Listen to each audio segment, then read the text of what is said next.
Now, Jamaica is home to a rich and diverse culture and heritage. This has made Jamaica renowned as one of the best tourist destinations in the world. The Minister of Tourism, the Hon Edmund Bartlett, is here today to speak about the prospective events to be hosted in Jamaica. After that, you will have the pleasure of hearing from the CEO of the World Free Zone Organization. I would like to congratulate everyone on being here and for helping to launch this very important event for our destination. A special greeting also to the other featured speakers for today's summit, His Excellency Asif Ahmad, British High Commissioner of Jamaica, His Excellency Ambassador Masaya Fujiwara, Ambassador of Japan to Jamaica, Dr. Samir Hamrouni, CEO of the World Free Zone Organization, and Mr. Daniel Seah, Deputy Director, Singapore Cooperation Enterprise. Today's event has showcased one of the most resilient and sustainable investment opportunities that Jamaica has to offer. Everybody here is interested in Jamaica's continued prosperity and its success on the global stage, and in light of this fact, I am happy we have been able to come together for today's conference. Looking ahead, I'm also proud that the Jamaica Special Economic Zone Authority, JSEZA, will be hosting the 7th Annual World Free Zone Organization's Annual International Conference and Exhibition, ICE, in June 2022 at the Montego Bay Convention Center through a partnership with the Jamaica Tourist Board. The pandemic has given us time to refresh and plan for a wonderful show that will be safe and seamless for all the attendees. And I wanted to take a couple of minutes to explain how our destination will benefit from hosting this conference. IS will greatly enhance Jamaica's position as an ideal destination for conducting business. The impact of this will have a trickle-down effect on the tourism industry in Jamaica. The media coverage alone that will come as a result of hosting this conference will be substantial, and we expect a large amount of associated friendly media coverage on the destination across the world.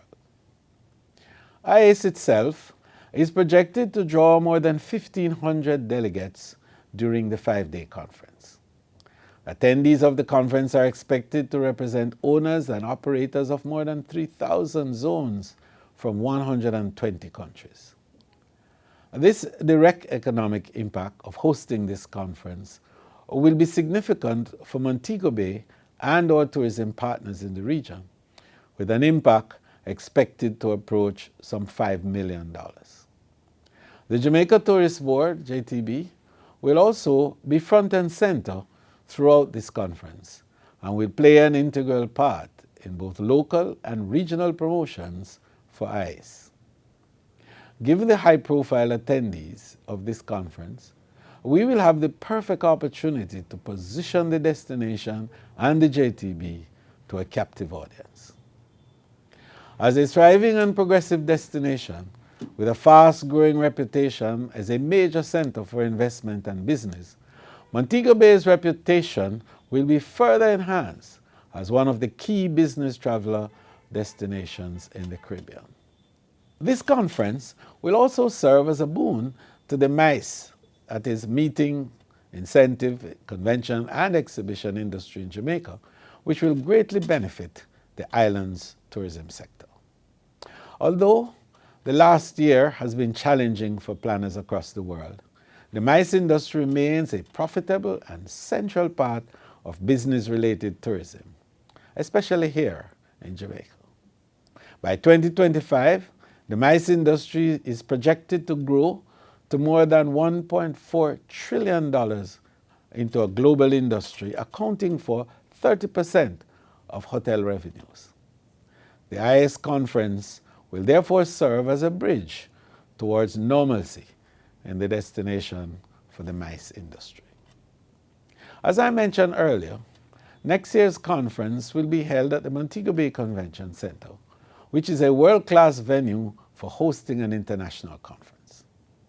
The Convention Center has already been reopened for events that comply with our social distancing and safety standards under the guidance of the state and local health departments.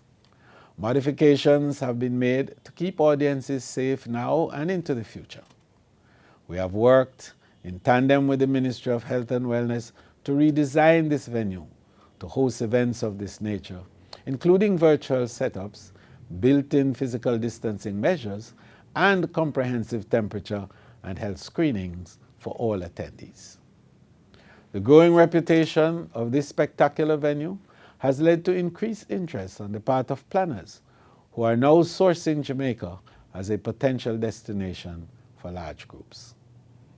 The meetings and events industry creates more jobs than large manufacturing sector. It also benefits a broad range of Jamaican industries. It is indeed anticipated that MICE tourism, through events such as AICE, can bring many substantial financial benefits to a destination. Additionally, the average daily spend by a business traveler is double or triple that of a leisure traveler, and a high percentage of these business travelers will return to the destination at later dates for a leisure trip or even take the opportunity to extend their stay and discover more about the city or destination.